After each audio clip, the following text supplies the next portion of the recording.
Miami is known for beaches, nightlife, and sunshine, but on November 7th, 2025, the city witnessed a tragedy no one saw coming.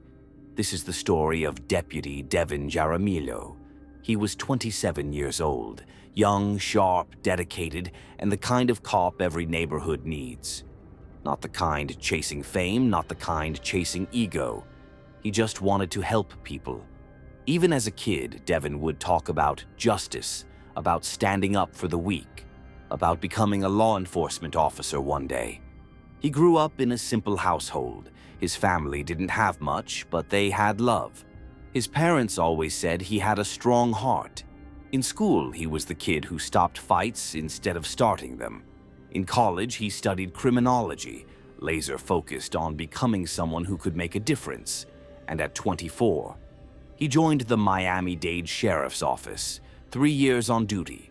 0 complaints, 0 scandals, 0 mistakes. But one routine call changed everything. It was 3:53 p.m. on November 7th. The Miami heat was kicking in, the streets were busy as usual. Officers were responding to calls like any other day. Dispatch reported a minor vehicle crash near Southwest 122nd Avenue and 128th Street. No mention of weapons, no mention of a threat. No red flags, just another crash. And those are the calls cops get all the time. Devin put the car in drive, hit the sirens, and headed to the location. Calm, focused, trained for this. His body cam was on. His dash cam was recording. Everything was normal. Until it wasn't. He arrived. 2 cars smashed up. Glass everywhere. No one calling for help. No chaos. Just silence.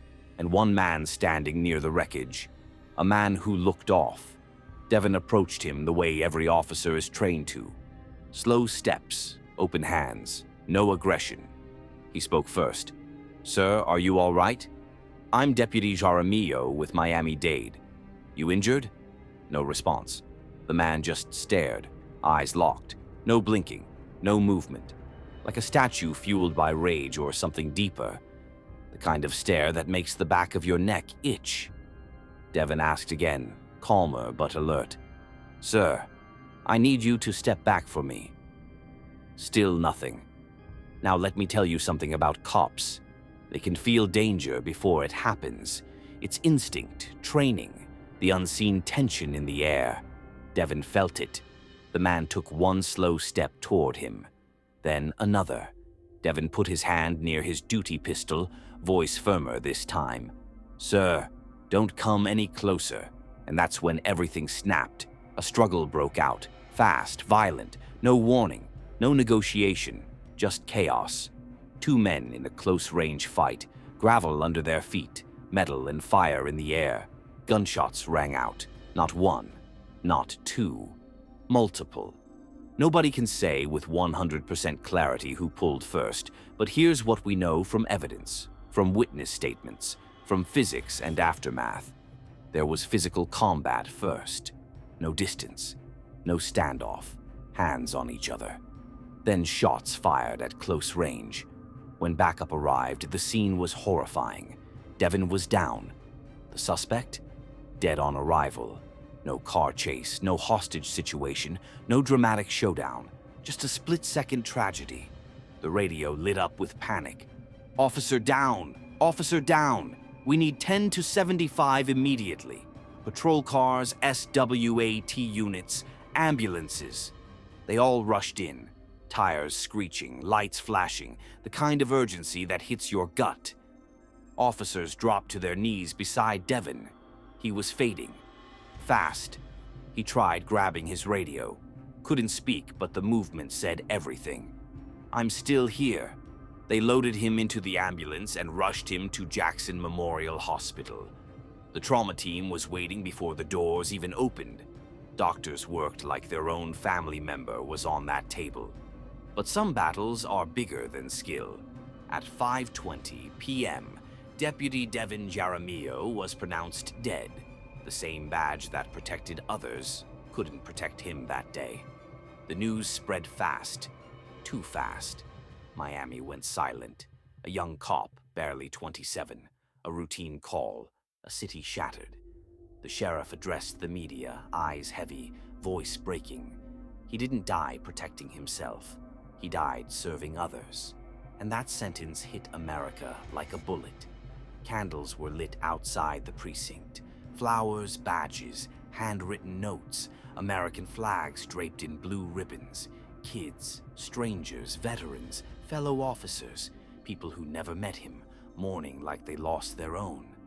Social media exploded. Hashtag RIP. Devin trended nationwide. People kept asking the same questions. Who was the suspect? Why was he armed? Was it an ambush? Was it mental health? Was it drugs? Was it just pure evil? The truth is, investigators found no solid motive, no manifesto, no warning signs in advance, no clear explanation, just fragments. Maybe the suspect was battling demons no one saw. Maybe it was rage or paranoia or a moment where logic vanished. Maybe Devin just crossed paths with chaos at the wrong time. Sometimes there's no clean answer, only damage. The funeral procession was massive, probably the biggest Miami has seen for a young deputy in years. Hundreds of patrol cars lined up, sirens silent this time, officers standing shoulder to shoulder, saluting. A 21-gun salute echoed. His family held the folded American flag, hands shaking, hearts heavy. A fellow officer spoke into the mic, voice cracking but strong. He ran toward danger when others ran away. That's a hero. That was Devin. And that's the difference between a job and a calling. Because a job ends at 5 p.m. A calling ends when your heart does. Devin didn't wear the badge for respect. He wore it for service. He didn't chase danger, but he never backed away from it either. And here's the hardest truth. Not every call is routine. Not every silence is safe. Not every calm street tells the truth. Some heroes clock out forever without knowing it was their last shift. But here's what will always remain. Heroes don't always survive, but they always live forever.